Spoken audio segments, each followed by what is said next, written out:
The 400-meter-long container vessel MV Ever Given was finally freed 6 days after it completely blocked Egypt's Suez Canal. It took rigorous efforts to refloat the massive cargo ship, more than double the size of Statue of Unity, that got diagonally stuck on the all-important 193-kilometer narrow waterway since March 23. On Monday, the world breathed a sigh of relief when salvage authorities finally managed to free the 2.20 lakh ton stranded ship, which had brought a major portion of the world's seaborne trade to a standstill and led to massive disruption in global supply chains. While normal traffic has now resumed off the narrow Suez Canal passage, the ship blockage since last Tuesday resulted in massive economic loss. Hundreds of ships ferrying cargo worth billions were either stuck in traffic or forced to reroute, causing significant delays in essential shipments. Several nations located in the eastern and western parts of the world have suffered a devastating economic blow due to the canal blockage. Even India may have faced losses to the tune of hundreds of crores due to the blockage. It is worth mentioning that Suez Canal is one of the world's busiest shipping channels for oil and refined fuels, grain, and other trade linking east to west. The Suez Canal blockage roughly caused 12% of global trade and was holding up trade valued at over $9 billion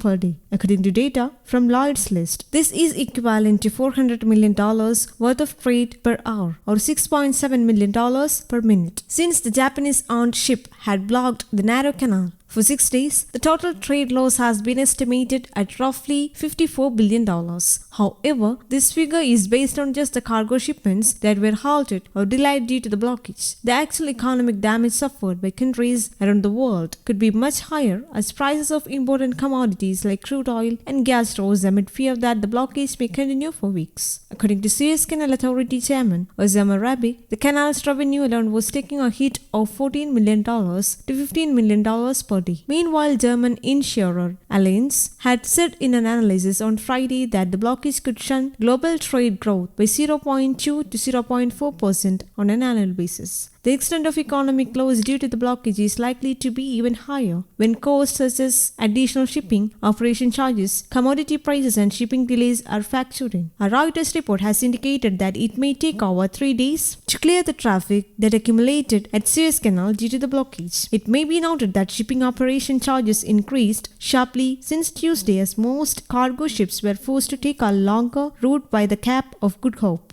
The route generally takes 7 to 15 additional days. Besides the global trade loss due to delay in cargo ships, the Suez Canal blockage had also impacted several businesses around the globe, ranging from shipping operators to e-commerce retailers. Countless retailers around the world, both offline and online, suffered losses due to the blockage as key shipments were delayed. According to experts, evaluating the actual cost of the Suez Canal blockage is difficult, as it is hard to determine how much it cost individual businesses around the world. While the disruption may not have a lasting effect, experts feel that the incident could inflate prices of some commodities and goods for a short period. News Desk Kaumudy, English.